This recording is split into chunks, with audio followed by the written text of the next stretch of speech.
Today, we're looking at a short story that seems pretty straightforward on the surface. It's about a young seagull.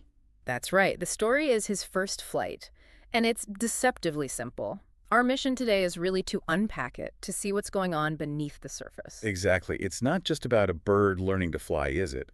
It feels like it's tapping into something, well, much more universal about facing fear, learning, maybe even desperation. Absolutely. It's about that process of learning something really fundamental and maybe the different kinds of pushes we sometimes need. So we'll trace his path from being stuck on that ledge, totally paralyzed. The pressures he faces, that moment of truth. And then what actually happens when he finally takes the plunge. It's quite a journey. A very relatable one, I think, even though it's, a seagull. Okay, so let's dive in. Where does it start? He's alone, right? On this ledge. Yeah, completely alone. And the key thing is, his brothers and sister, they flew the day before. No problem. But he couldn't. He was too afraid. The story really paints a picture of that fear, doesn't it? It does. It describes him running right to the brink, looking down. That vast expanse, it says miles down. And just freezing, convinced, absolutely certain his wings wouldn't support him, so he runs back. And it makes a point of saying his siblings, even with shorter wings than his, they managed it. Right, which tells you straight away, this isn't about physical ability. It's all in his head. It's fear. That belief in your own limitation, even when maybe the capacity is there. Exactly. It's a powerful psychological barrier. And the family's reaction. It's not exactly subtle, is it? No. The text says they were calling to him shrilly, upbraiding him, criticizing him. Even threatening him. Right. Threatening to let him starve there on the ledge unless he flew. That's pretty harsh. It's intense. And then total isolation for 24 hours. No one came near him. Wow. And during that time, he's watching them? Oh, yeah. He watches his parents teaching the others how to skim waves, how to dive for fish, real skills. He even sees his older brother catch his first fish, a herring, and gets all this praise from the parents. Meanwhile, they're all on this nearby plateau, and the story explicitly says they were taunting him with his cowardice. Okay, so he's scared, he's alone, he's watching everyone else succeed, and he's being actively mocked for his fear. It raises that question, doesn't it? Is this tough love? Or is it just making a bad situation worse from his perspective? Does that kind of pressure actually help someone who's already frozen in fear? Or does it just dig them in deeper? Well, it certainly ramps up the misery. It doesn't seem aimed at building confidence, more like making staying put unbearable. Maybe hoping desperation kicks in. Seems like it. And the story adds physical discomfort, too. The sun is beating down, he's getting hotter. And hungrier. He hasn't eaten since the evening before. Right, that primal need starts building hunger. He tries something, doesn't he? A little performance. Yeah, he tries pretending to fall asleep near the edge, standing on one leg, hoping someone notices him, maybe feel sorry for him. Yep. They took no notice of him, except his mother. She's watching him. Ah, the mother. Okay, so what does she do? She's standing on a little high point on the plateau, tearing at a piece of fish, and she keeps scraping her beak on the rock. And the sight of the food, the way she's eating it, it just drives him mad with hunger. Exactly, because he wants to do that too. He wants that fish. So the hunger finally overrides the fear, at least enough for her to act. Enough for him to cry out. He makes this begging sound, gah, gah, gah. And her response. Okay. Still not exactly warm and fuzzy. She calls back something derisive, the story says. Gah, call, like she's scoffing at him. But then she does something. Yes. Then she picks up a piece of the fish and starts flying across towards his ledge. He must think, finally, she's bringing it to me. He leans out, tapping the rock with his feet, trying to get nearer to her as she approaches. He's utterly focused on the food. And then comes this brilliant, maybe cruel, but brilliant maneuver. It's fascinating, isn't it? She flies right towards him, gets almost within reach of his beak, and stops. Hovers there, wings motionless. The fish right there, tantalizingly close. He's surprised, confused why she isn't coming closer. That pause, it's everything. It combines his absolute peak hunger with the object of desire just right there, but unreachable unless he moves. It's the perfect trigger. He doesn't think about flying. He doesn't weigh the risks.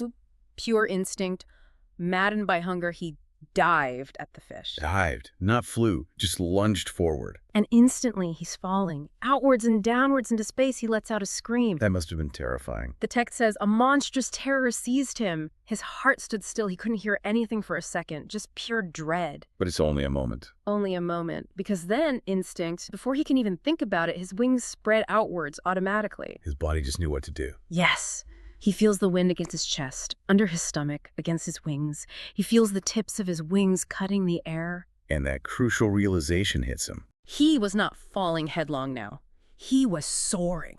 Moving gradually downwards and outwards, yes, but soaring. The terror is gone. Just a bit of dizziness left. He's actually flying. He's doing it without planning to, without consciously overcoming the fear first. The act itself forced the ability out. And then he takes control. Yes. His first conscious flight action. He flaps his wings once, deliberately, and soars upwards. Incredible. From frozen solid to flying in seconds, really. And the family's reaction, a complete 180. Right. No more taunting. What do? They all fly out to meet him. His mother swoops past, screaming that same gakala sound, maybe, but not derisive now. His father flies over him, screaming encouragement. And his brothers and sister fly around him, doing all these fancy maneuvers, curvetting and banking and soaring and diving, like a celebration. It's amazing. Suddenly he's part of the group, fully accepted. The story says he completely forgot he couldn't always fly. Yeah, the fear just vanished. He joins right in, commanding himself to dive and soar, shrieking shrilly with them. He's embraced it. But there's one more hurdle, isn't there? The sea. Right. He's flying confidently now, sees the vast green sea below, even finds it amusing. The family lands on the water and calls to him. So he tries to land like them, drops his legs. And they sink into the green water. He screams again, startled, flaps frantically trying to rise. He's tired now, hungry still. Another moment of panic. A new environment, a new challenge. But then he realizes he's not sinking further. His belly touches the water, and he's floating. The water is holding him up. The very thing that looks so vast and scary from the cliff is now supporting him. And the family. They land around him again, screaming, praising him, and this time they offer him food. Scraps of fish. So he not only flew, but he navigated this new element, the sea, and finally got the reward, the sustenance he desperately needed. And that beautifully simple closing line. He had made his first flight. Yeah, just states the fact. Powerful. So, pulling back from the story, Yeah. what are the big takeaways here for us, for you listening? Well, first, the sheer power of fear. How it can completely immobilize you, even when you technically can do the thing you're afraid of. His wings worked fine. But the belief that they wouldn't was the real cage. Exactly. And then, the role of the push. It wasn't gentle coaxing that got him off the ledge? No, it was intense pressure, that tough love maybe, the isolation, the taunting, culminating in that desperate hunger. And crucially, the mother's very specific action, that calculated move with the fish, it wasn't courage that made him jump. It was raw need. Which suggests sometimes we need that external force or that internal desperation to break through paralysis. And the learning itself happened in the midst of the terror, didn't it? He didn't practice mentally until he felt ready. He fell, and instinct took over. The capability was unlocked by the crisis. It makes you think about how we learn difficult things. Do we wait until we feel perfectly confident, or do we sometimes just have to jump and trust that we'll figure it out on the way down? And notice how the support changed. Taunting when he was stuck, celebration and help the moment he was airborne and trying. Maybe the kind of support people need depends on where they are in the process. Toughness to break inertia, encouragement once they're struggling forward. Could be. It definitely shows that getting started, overcoming that initial block, is often the hardest part. Once he was in motion, things shifted rapidly. Even facing new challenges, like the water landing, felt different once he'd made that initial leap. Yeah, he panicked again briefly, but he figured it out. He adapted. So for you listening, does any of this resonate? That feeling of being stuck on the ledge? Convinced you can't do something, learn a skill, make a change, face a fear. What was it, or what might it take to get you to make that leap?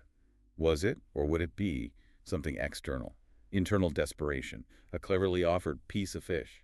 It's powerful to think about. The seagull's whole world changed in minutes, from terror and isolation to flight and community. He went from being defined by his fear of falling To discovering the reality of soaring and even the support of the water below. His wings were always capable, But it took that confluence of factors: hunger, the family's pressure, the mother's specific strategy. To trigger the terrifying dive that paradoxically led to his freedom. We've seen him go from paralysis to flight, pushed by need, guided by instinct, and finally embraced by his community. And it leaves us with a really interesting thought, doesn't it? How essential is that intense push, whether it comes from outside us or from some deep well of need inside? How often does real growth, real learning actually begin right at that moment when we feel like we're falling just beyond the edge of what feels safe? Is that where the magic happens?